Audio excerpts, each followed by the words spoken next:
Ah, come on, come on, come on. Ah, I'm ready. And it seems like I'm at once again at this point where I'm saying it's Monday. I am I'm excited that it is Monday. We get to begin again, begin anew. I hope you had an amazing weekend. I trust that you had an amazing weekend.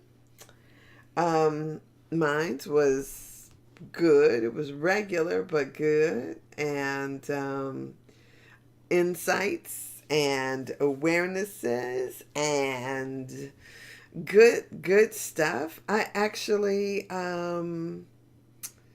allowed myself to watch a little television in the midst of all the other things that I did, and that was good. And so I am trusting and hoping that you had an amazing weekend as well. Ah! And so I'm actually trying to straighten out my desk as we speak because I really well, whatever, I don't know. I'll sometimes during the week I do stay at this desk for an inordinate amount of time, but on the weekends, especially yesterday, I was not in here, and so just need to get my space all cleared out. So, hey, Walker, grand rising to you as well. How are you? I imagine that it is like 7 or is it 6:20 where you are? I'm imagining it is a little earlier. And I will tell you that it used to be that I was on at 7:30. Well, 7:15ish because I was on with somebody else. And so I would make an effort to be in here by like 7:20 at the latest. And it seems as though my time has creeped and creeped to where it is now. Is 5:20 in Vegas. Oh my. Okay, that's pretty early. And I yeah, okay, well, I'm so honored that you make it an effort to be here at 5:20, and that's amazing and cool. Yesterday, I actually got a message from a guy who I met when I was in Vegas, and he's there quite a bit. I've got some friends that live there now. Um, I haven't been in a number of years, but yeah, that's good. That is beautiful. I am, yeah.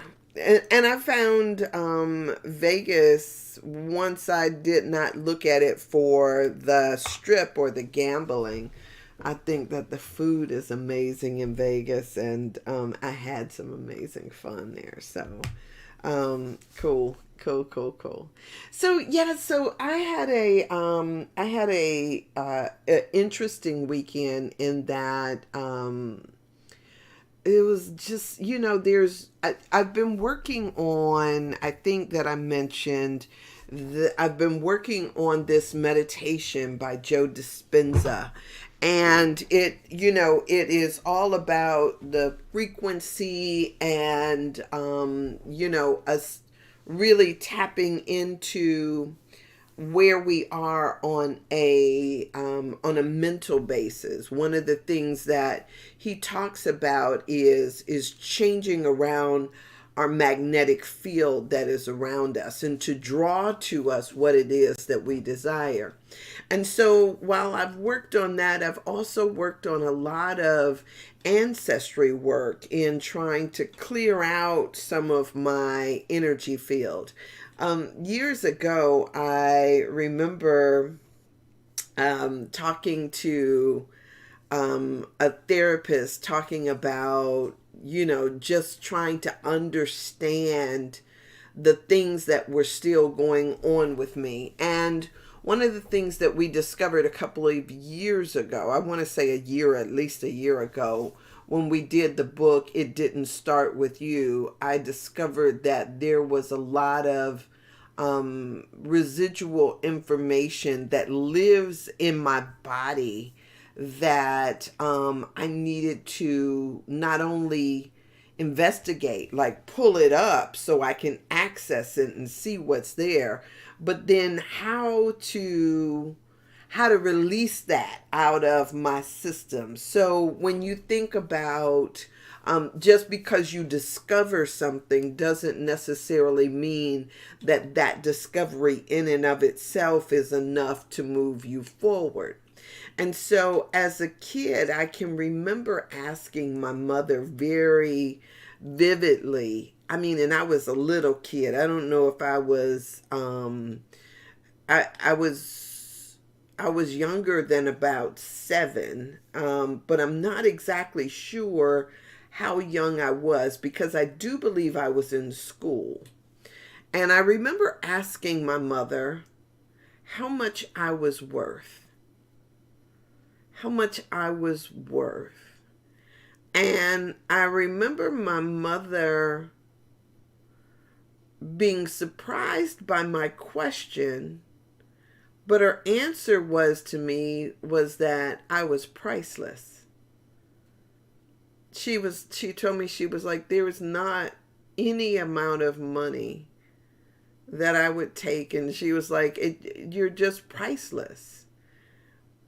And so when I think about, I've gone through, and this week I've done, there was a summit on ancestral stuff. And I love to listen to the workshops on trauma and really trying to understand the things that still live in our bodies, even though we don't have a memory of them, of it being there ourselves. I love investigating things like that because there is something that resonates with me when I hear information. Like, I know that those are unhealed places within my own being. So when I think about it and it being a valid investigation for me, I can't help but talk about it because I think that it would probably be a valid investigation for somebody else. So I think we'll talk about that today or this week or whatever. We'll talk about that, and we'll talk about what that looks like, not only in our life and in our experience, but also in our relationships. I mean, I've got so many things that are just, come present to mind. And it's just so funny when it comes up, how it comes up. And if it comes up, then that means that we need to do some work around it. So, look, I want to say happy Monday. I want to put it in that regard, and then just talk about where it is that we can go from there. Like, let's expand and come into that. If we just come in here into ourselves and then stretch out this, the parameters of where we were. Like, if my auric field, if I'm just pressing out of that, like, okay, let me stretch beyond. Sometimes though we need to first inhabit where we are before we can figure out how to stretch beyond. And so I get excited about stuff like this. And y'all, oh my gosh. So let me say this too. COVID is still out here among us, and I want you to stay safe. I am seeing lately more and more people wearing masks with good reason. I just had a friend that was diagnosed just yesterday with a bout of COVID, and he's vaccinated. Every vaccine that they have put out there that he could get, he has gotten. And so I am aware that he will be moving through this with, a little discomfort, but with grace and ease. And so I trust and hope that you guys are also keeping yourselves safe and doing what it is that you need to do in order to protect yourself from the virus that is still real. It's still out here. So do whatever it is that you need to do in order to keep yourself healthy and whole. And sometimes that is, too. I'm invisible to things like that. It does not have a place to land on me, knock on wood. And so as as you think about all the possibilities of what how you could change around the way that you see, the way that you maneuver, all of those things, as you see that you can change those things up in your life, please do so. And that is amazingly good and juicy and all of those things. So good. So let me I am going to read for you. I'm going to add on this. What I'm doing now is I am moving into, I want to read this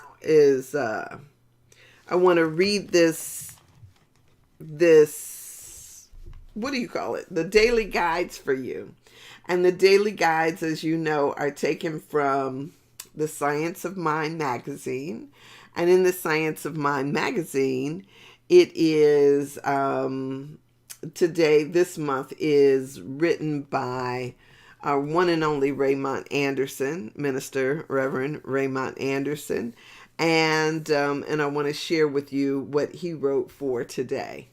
Yesterday's was really good, but today's is, I'm sure, will be equally as exciting. As a matter of fact, I'm on the wrong page.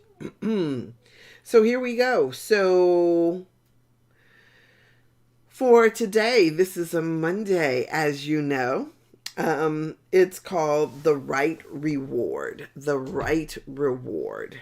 And his first quote is taken from Cesar Millan in Stay Calm and Get Connected. Cesar Millan, Stay Calm, Get Connected. All right, so this is the first quote that he uses.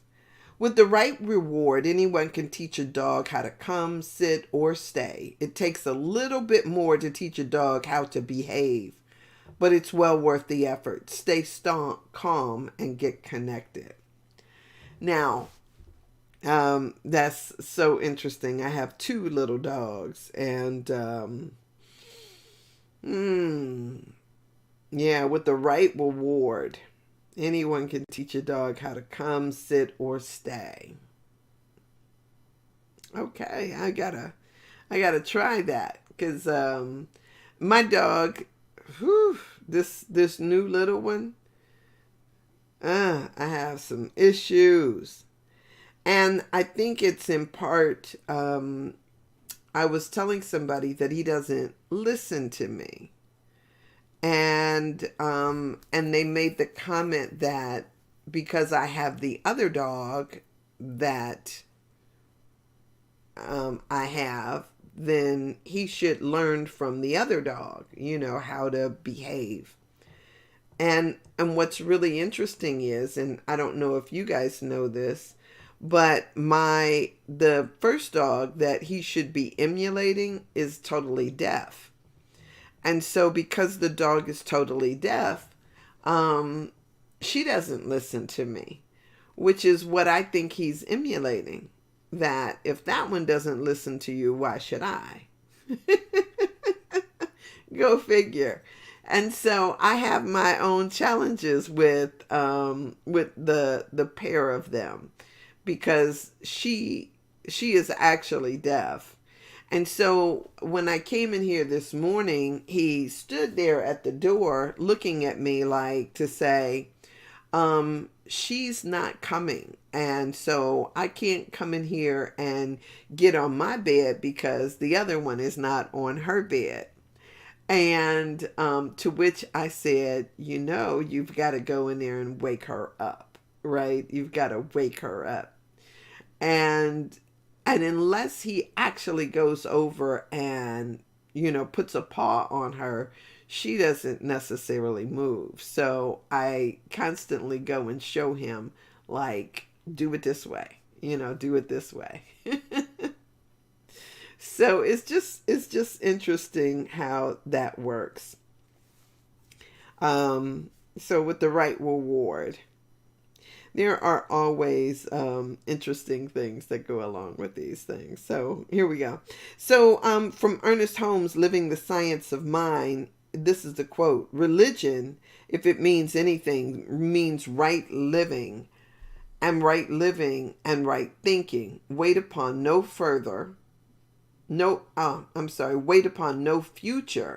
but bestow their rewards in this life, in better health, happier homes, and all that makes for a well-balanced, normal life. Religion, if it means anything, means right living and right thinking, and waits upon no future, but to bestow their rewards in this life. Okay, and so there we are. I will say yes to that, yes to that, yes to that. Amen. All right, so here's what Raymond Anderson wrote. He says, why are you reading this magazine? Why do you study New Thought? Why do you attend a Unity Church or a Center for Spiritual Living? Is it not to reap the reward of living a better life, to reap reward of health, wellness, greater joy, happiness, love, and unity?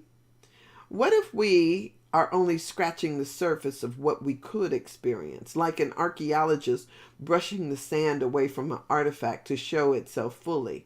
What if we are invited to keep doing the practice, to keep brushing away whatever is covering our magnificence?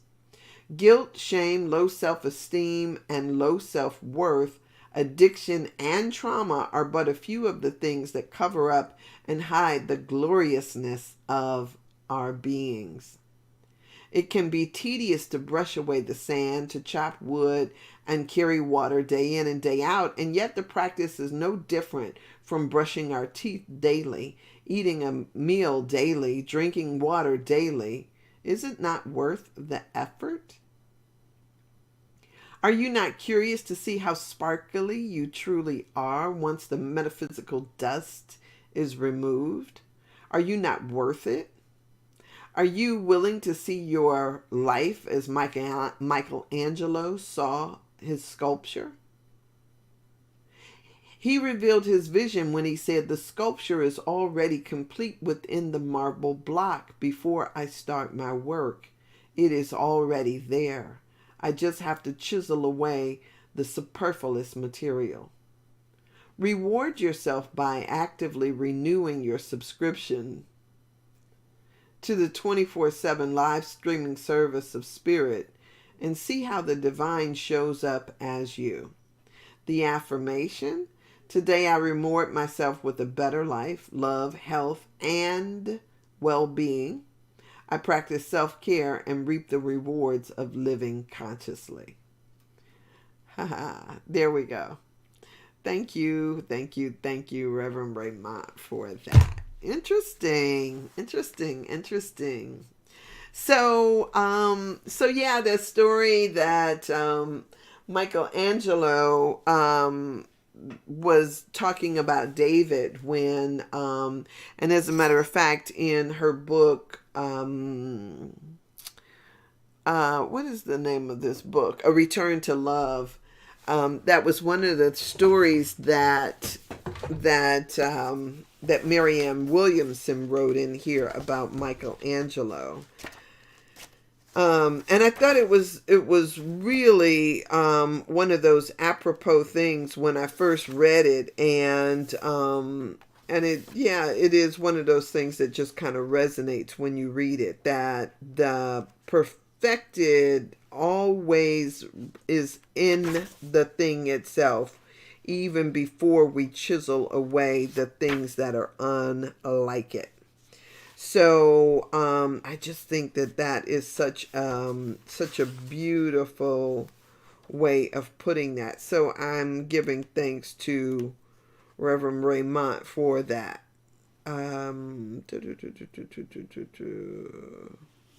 Yeah, here it is.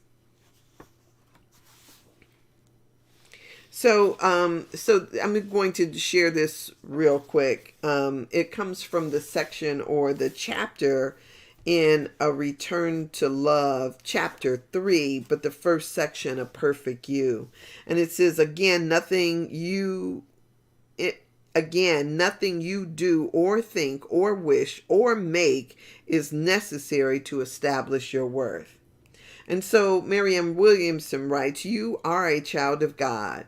You were created in a blinding flash of creativity, a primal thought when God extended himself in love. Everything you've added on since is useless.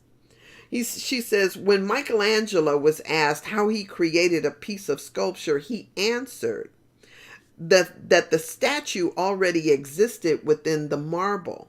God himself had created the Pieta, David, Moses. Michelangelo's job was, as he saw it, to get rid of the excess marble that surrounded God's creation.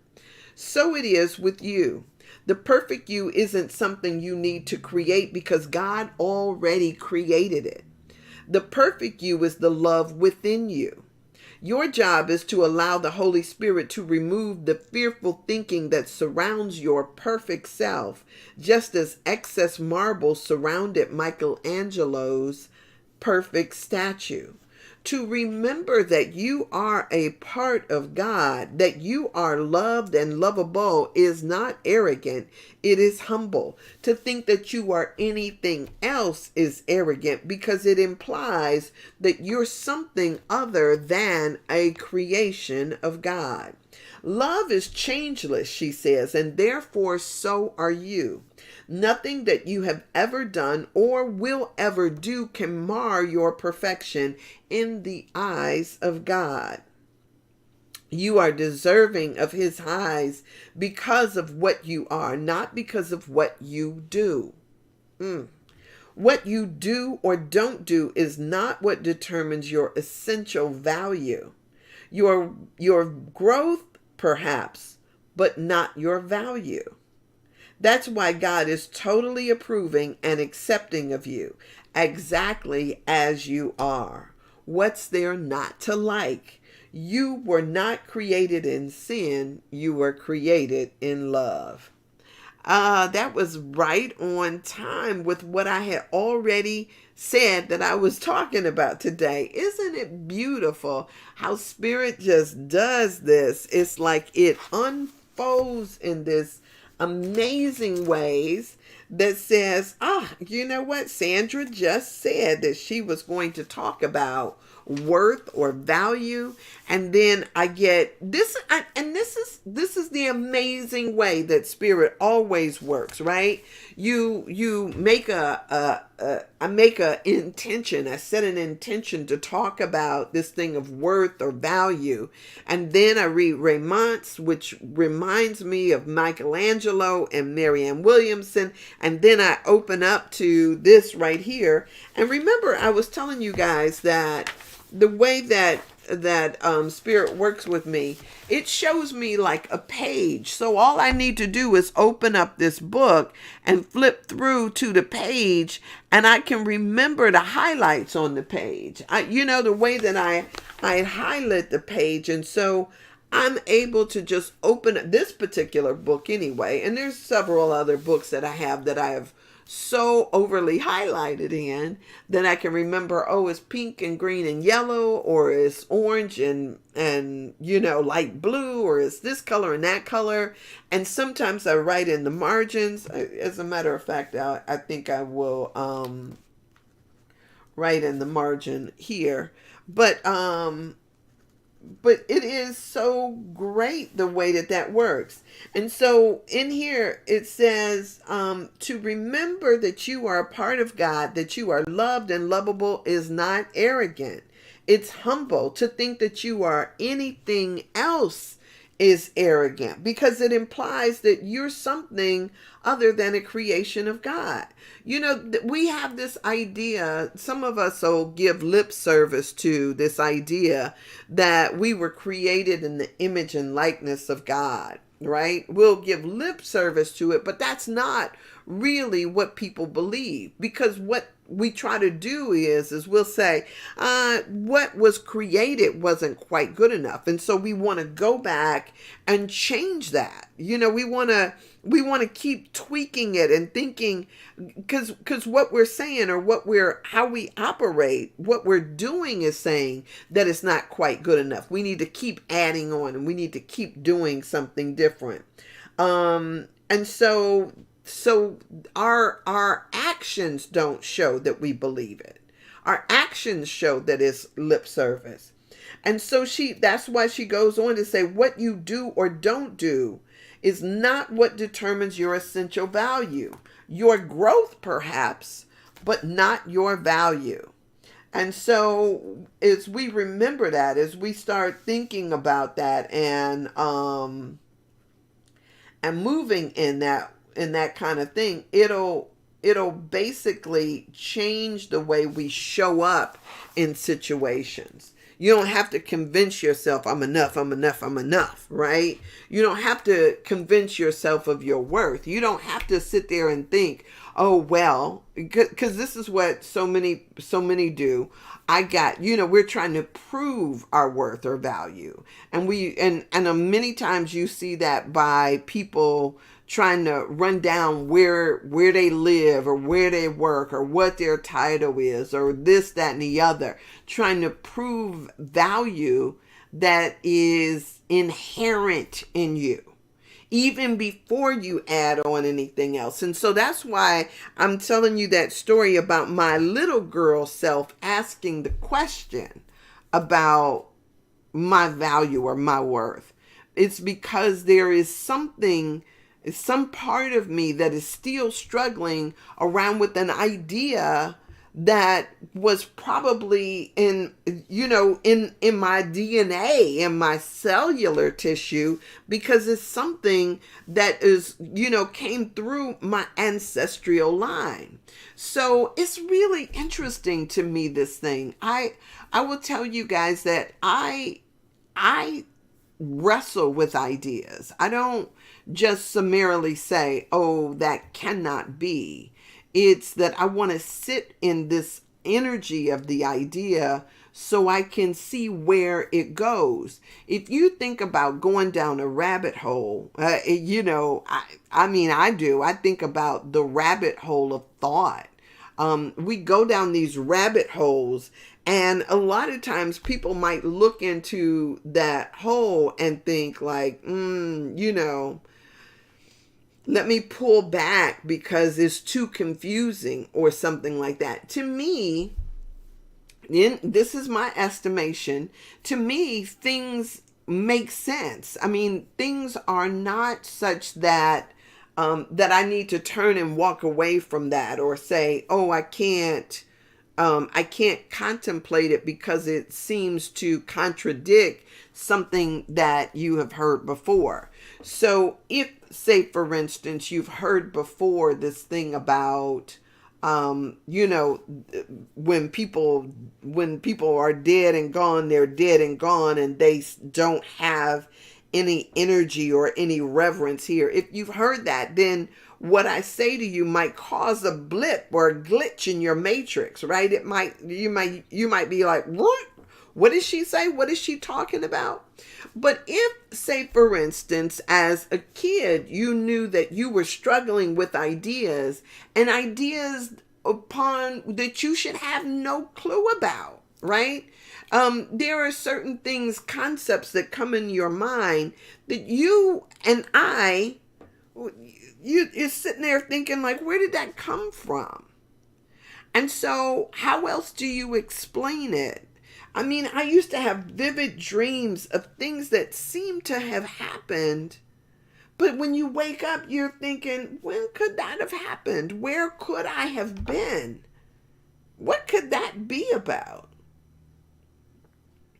And so, as you ask yourself those questions, because it seems so real, as a matter of fact, you may have hyperventilated over that, or I don't know how your dreams do you, but I mean, I know that I have had moments when I've had a dream that seems so real and so vivid.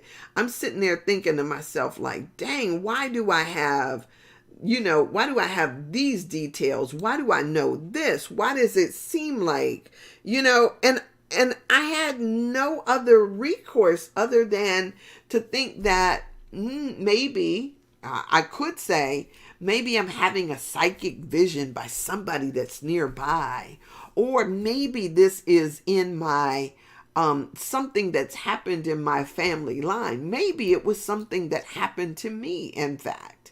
I don't know, but some people talk about past lives. Some people talk about ancestral stuff. There are all these possibilities.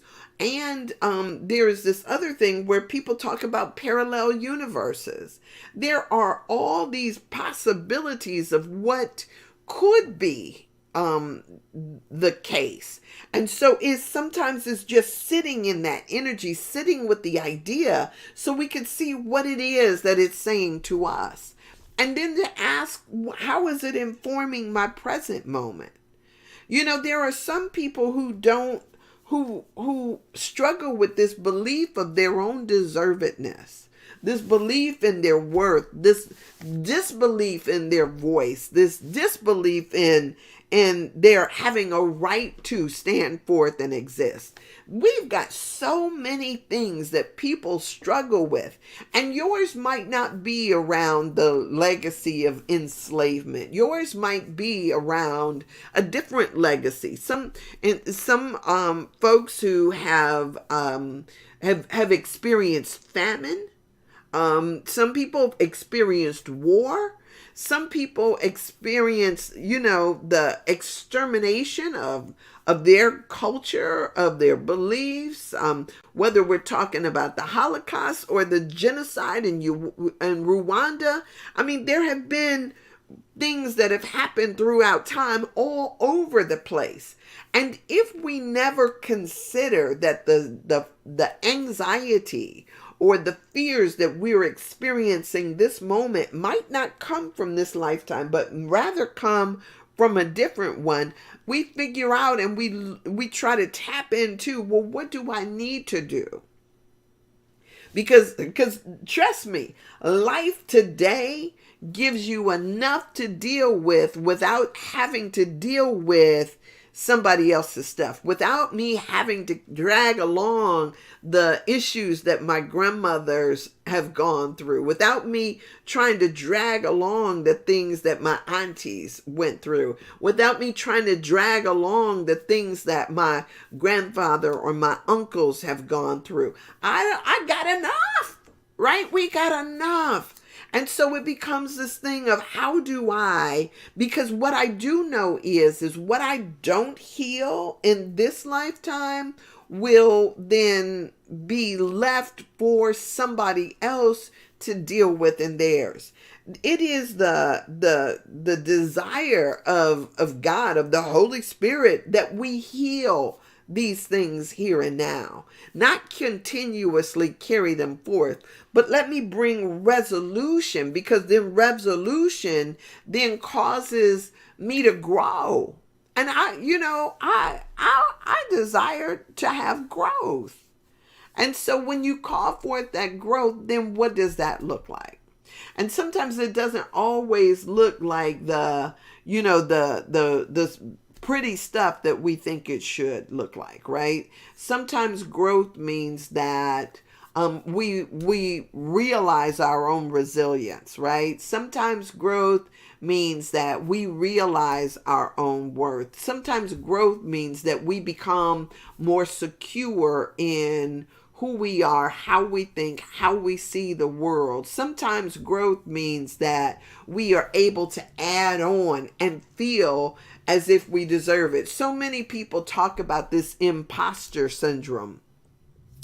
They talk about imposter syndrome in this way that says that they don't believe that they are worthy of what they have. Even though they may have worked hard for it, did all the things that they were supposed to do, there is still this underlying sense of the unworthiness. Yesterday when I was on here, I talked a bit about, you know, when you are, and I don't know that anybody else does this, but when I renewed my membership. I had let it lapse on Ancestry.com. I renewed it at the beginning of the year because, of course, they have a sale, like a Christmas sale. They have certain sales during the course of the year, and so I renewed it. And part of the reason why I let it lapse is because it can be obsessive. I don't know if you've ever looked through and tried to find your ancestors, but when you see their names on a census report and you see who lived in the house, and then you see these people who live next door and on their street and this, that, and the other, people had shared experiences, people who went to the same school that your parents had to walk a country mile for, and then you see who married who, or who might have, done this or done that, and you kind of get it. It can be obsessive. It could be one of those things where you keep going down that rabbit hole, and then you look, once you see all of that stuff, you may turn around then and see some other connections that were there, other possibilities that were there around that time. And it becomes this curiosity, I think. And so for a while there, I was like sitting up till 1 o'clock in the morning, like, emailing my cousin saying, oh, look at what I found, and look who lived here, and look at this there, and all of these, they opened up the 1950 census, and did you know so and so and this person, and it becomes this thing. But then once you go back further and you try to figure out where, after, the emancipation, then where did people go to? Where were they sharecroppers, and did they stay on somebody else's land, or where did they obtain that land? And you see all of these different things going on. It becomes this thing of you just trying to figure out, wow, what's going on here? I don't know about you, but for me, it's a totally fascinating look down a rabbit hole. And I was stuck. I was going down this rabbit hole all the time. And then you start seeing people listed as property as opposed to people. And so it becomes this kind of, now we're starting to excavate in different areas. We're starting to look at different things. What were this person listed as? What was that person listed as? And so it becomes intriguing. For me, it was totally one of those things that I was like obsessive about. And so I kept looking at it over and over again, trying to see what is this saying to me? What is this? Right? And so when I'm looking at these things, I'm looking at it and I'm trying to to understand what might be a snapshot. And it might mean for me that I'm going to different places. Anyway, I renewed my my subscription again. And so as you look at these things, I don't know about you, but when you look at it, there are valuations that have been put on people's lives. Valuations to say that I bought this person for $50, or I bought this person for $150. And then you wonder, what the heck, is it $150 is pocket change for a lot of us, right? And so as a matter of fact, some people carry around way more pocket change than that. But when you think about the way that people were valued then, and even now, if you think about it, sometimes people still struggle with their worth. Your worth was established by God, not by man. But as you wrestle with this idea, as you wrestle with it, you might think that it's because I know this and I know that. Trust me, when they went over and captured, kidnapped, and brought to this country people from the continent of Africa, they did so because they also had certain skills that were valuable. So this idea about teaching an old dog new tricks, they already got people who knew tricks in the first place, who knew about farming, who knew about the land, who had certain skills that they can employ and use, and in fact rent out to other people. So it wasn't that people were valueless. It was, there was a whole different kind of vibe going on. And so then what does it mean to then change around even the way that you esteem yourself? Your worth is not established by man. And the fact that you are unique, unrepeatable, and here's the thing, you won't get this or know this if you're walking around mimicking other people all the time. If all you are is a copycat, if all you are is I'm gonna do it like Beckham, or I'm gonna do it like this person, if I'm gonna do it like Mike, if you are walking around mimicking other people, you haven't even gotten in touch with your true self. And so that's one of the first things to do is to back up and say, who am I? And if you don't have a notion about who you are, then I can see you thinking like, I'm a nobody. But I am not a nobody. I am a unique, unrepeatable, bodacious and bold, beautiful woman that is, I hope and trust, I ain't like nobody else. This, who I am, is not based on somebody else and how somebody else did it. It is based on me, what flows through me, and me being open and receptive to it. And so I'm so grateful for the discovery of of all of this wonderful stuff that is me. Right? And the wonderful stuff, I hope you know, that is you. Ooh, I tell you, and once we come into this awareness about ourselves, I think it just gets really good. So last week I said that I was going to start on a book, and the book that I chose for this was Atlas of the Heart by Brené Brown. And so started with the quote from Rumi, and then we read through the first paragraph. And so I want to continue with this, and I don't want to necessarily go back over each time and talk about or redo what I've done before. So I'm going to move on just with telling you guys where I'm at.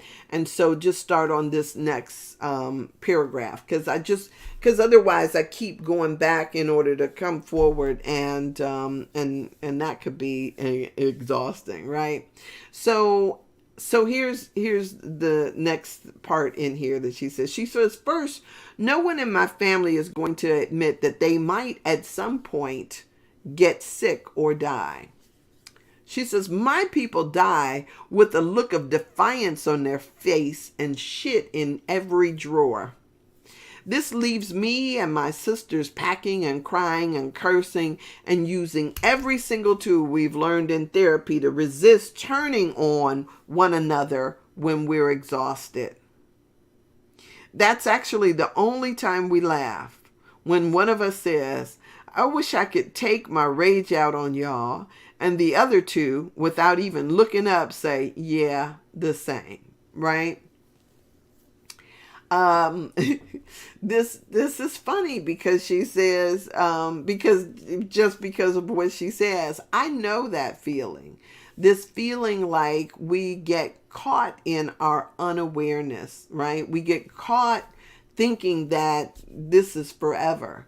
And, just this weekend, as I have been contemplating this little line here, this first little section of the book, I got caught thinking to myself that some of this stuff, I took a few books off of my shelf and put them in bags for me to drop off at some agency so that somebody else can enjoy the books that either I have read or I have decided that I'm never going to read this book. You know what I mean? Because sometimes it's just too much. She says there's nothing sweet about packing up. It's hard physical work. It's an emotional minefield. Do you keep it? Do you trash it? When no one else is looking, should I feel bad? Am I bad? Maybe I should box it all up and let my kids deal with it when it's their turn. I'm not, the funny thing about this is that I'm not going to read this book to you. What I plan on doing here is talking about, just talking about what it is that she's sharing. And so when we think about the things that are in our lives, what has value for you? What has value to you? And then how do we bring that value to the forefront? I can imagine that, and I know this is true. There have been people who have purchased houses. There was a house that I bid on in an auction some years ago that's a few blocks from me. It's a nice house, and it was on the corner. And it was up for sale. And somebody bought it. I didn't win the auction, apparently, but somebody else bought it. And when they bought it, and what you get is a deed. Most of the time, you don't have keys. A lot of times, you just have to go over and then break in the house and then assume ownership. When you do so, that house could be filled with years of somebody's living, and they passed. The family has not paid property taxes or didn't take possession of the house, whatever have you. And now all of a sudden you're breaking into a property that you've now purchased And then there lays somebody's life. TVs, refrigerators, stoves, furniture, clothes, jewelry, magazines, papers, bills, the fullness of somebody's life that they just were never able to return to. A few doors down, there's a woman who passed, and her daughter lives out of state, and there is the responsibility now of packing up that life and then figuring out what it is that happens with her house. If you've ever had to clean up somebody's life, you know what I'm talking about. To pack away things that people actually valued. And then you look and you wonder, wow. Sometimes it is literally that people, one woman's house that I cleaned out, she still had clothes that were in bags that she had she brought home, but not ever wore, not taken possession of. It's as if, okay, here's another bag that you sling over onto a pile of already unopened bags. There were comforter sets, and there was jewelry, and there was all of this stuff that just, that money was spent on. And then becomes this thing of, well, now what do you do with it, right? What do you do with it? Is it just that you pull a dumpster up and throw everything in the dumpster? Or is there this sorting through? Hey, grand rising to you, James, as well. Wonderful to see you. Thank you. So there's all of this, this stuff that becomes, what do you do with it, right? And what does it then say about their life, right?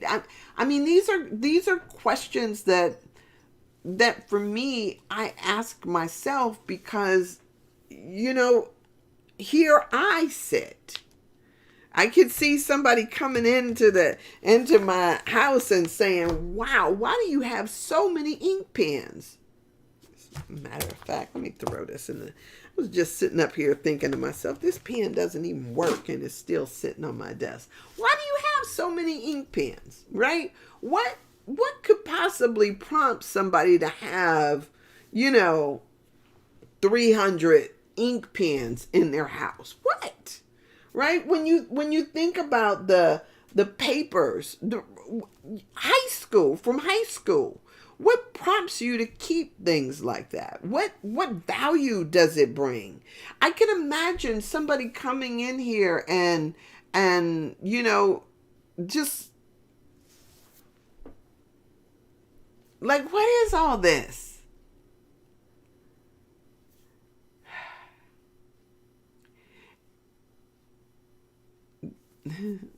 When I think about it, there is these days of our lives that we spend in the midst of what is living, and ask ourselves questions, hopefully, about what it is that we're contributing. What is it that we're doing? I know that my grandmother used to talk about that this idea of getting your house in order was a scriptural reference. That somehow we needed to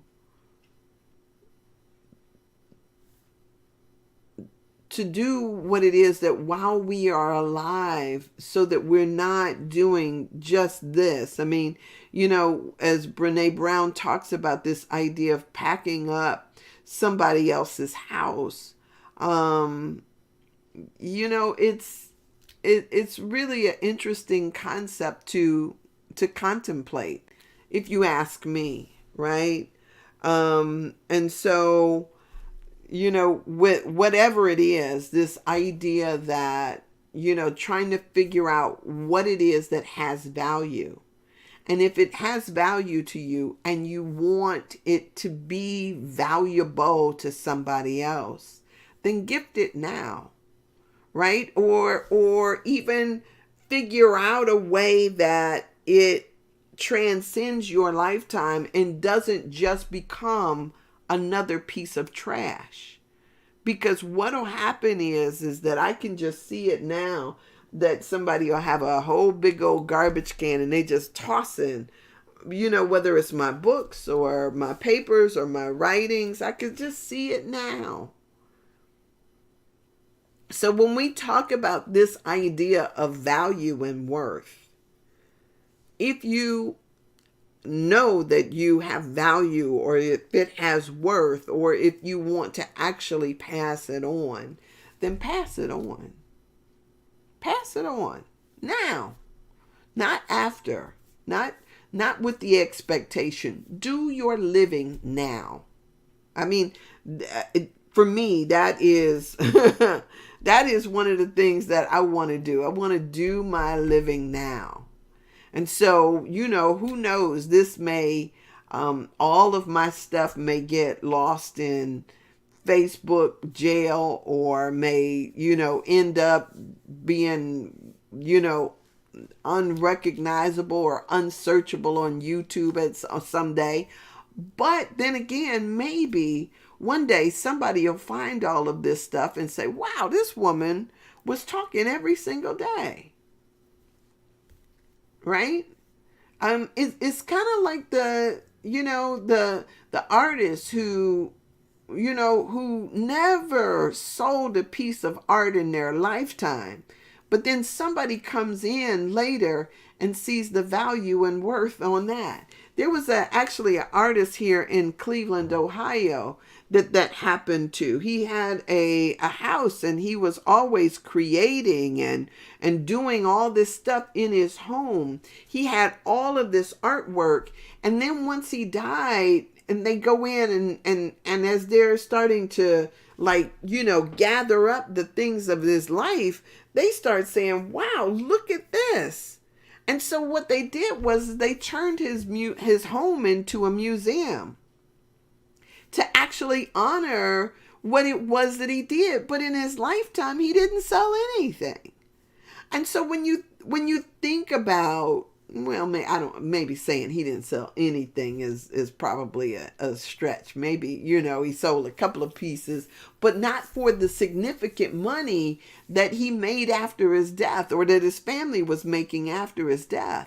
So if you've got things of value, if you've got things that you have done, if you've got things of worth, don't get caught up in, your own estimation of them, but rather let's give them what it deserves, the reverence that it deserves. So when I'm talking about this stuff, and especially the stuff that I talked about, you may not have seen the stuff that I talked about at the beginning of this, but when I talk about this struggle around worth, if it is a struggle that is yours, that is from your lifetime or that of your ancestors, is still worthy of investigating. It's still worthy of asking the questions. It's still worthy of consideration. So even as I continue to plunge down the rabbit hole of my ancestry, of how I've been impacted or influenced by the things that I might have inherited. Yeah, hey, Mary, my cousin. So you totally agree. Give it to make sure it goes wherever you want it to go. Yes. It's so important. It's interesting, Mary. I was doing a meditation yesterday, and I'm just saying this because you're on here. But I was doing a meditation yesterday, And in this meditation, I was asking for guidance, and Aunt Ida showed up in my meditation. And I was thinking to myself, like, whoa, are you there? And it was such an interesting feeling of that. And you know, and it just made me so aware that my dad was always in this vein of making sure that we knew our aunts and uncles, every great aunt and uncle that was, you know, that was there. And I didn't understand it then. But now when I, you know, when I'm going through and I'm doing my prayer work, or I'm doing my meditation work, and something like that shows up, now I get it. I get how important these people are that still live in me, in my being, in my soul. So I'm really excited about some of the ways that those come through, that comes through. And I just want to be open and receptive to receiving. So it's so good. And I was just so excited because, and Ida was excited. It was, I could just feel her energy bouncing. And so I know for people who are not aware of that stuff, it sounds like it's kind of weird, but it is so beautiful when you tap in and somebody out that you recognize, right? Because I have a and I talk about the way that I receive information, right? I know that I have one of the things that I call on when I used to sit down in meditation, I still do from time to time, but I would talk about teachers, ascended masters, spirit guides, my ancestors, all those that are on my path, right? I'm calling forth this energy because what I want is whoever is healed, whoever is loving, I want them to be able to provide me with guidance. So I know that I've got people that are always with me. I got a guy that is always with me. I don't have his name, but his presence is so strong and so big. This dude is like he is, I guess I could name him myself, but he travels with me. And so it's just amazing when he steps forth and shows himself. But then the other day when I'm doing this and I'm calling forth that, Aunt Ida, she just kind of stepped up right here on my on my left side, and she took my hand, and it was just like, I know this. I know this person. I know this feel. As a matter of fact, I called her name as soon as she stepped in, and it was just so amazing. And Walker, you says you're open in that same way. I feel the energy of my family that has gone on to the next round. Yes. And so, you know, I can feel them. And so now I know the one guy that is traveling with me. I know how he moves through. I know how he shows up in my energy and how he informs me, even if it's just like me feeling it as a knowing. I know what he feels like. And so as I'm being open and receptive to others, I want to see how that then informs me. And if I can connect to my Aunt Ida, that means that I can also connect to my grandma, who was killed before I was born. I never met her, but I know if I know Aunt Ida's energy, I should be able to identify my grandmother, who was her sister. I should be able to identify that coming through. And it's just so amazing to me. It's so amazing to me. And so just having access to that is just a beautiful and wonderful thing. So, this is not to say that everybody is open and receptive to this. One of the things that, we see movies, and it's time for me to go, I know. But we see these movies and these different things, and it kind of makes light of it. It kind of, it talks about, like, I haven't seen that new sitcom called Ghost. But there is all of this stuff that kind of speaks to this idea of us having along with us these companions that are always available to us. And many people are, we're, first off, people are afraid as if they mean you harm, which they don't. um, as a matter of fact, I believe that they are here to help, to heal, to love, to support. I think that that is part of it. But there is this other struggle that I have too, because I'm constantly asking myself questions about, um, if my spirit, if our spirits come back, if there is this tendency for our spirits to I don't want to say reincarnate, because that makes it sound like we just, I don't know. I don't know. But I'm asking myself the questions, and I'm listening very deeply, trying to understand. I think that there are probably people who are still working through issues and haven't gotten to the point where they can be helpful. But if they show up with the energy of help and that lighthearted playfulness, Aunt Ida just seemed so buoyant in her love and her affection.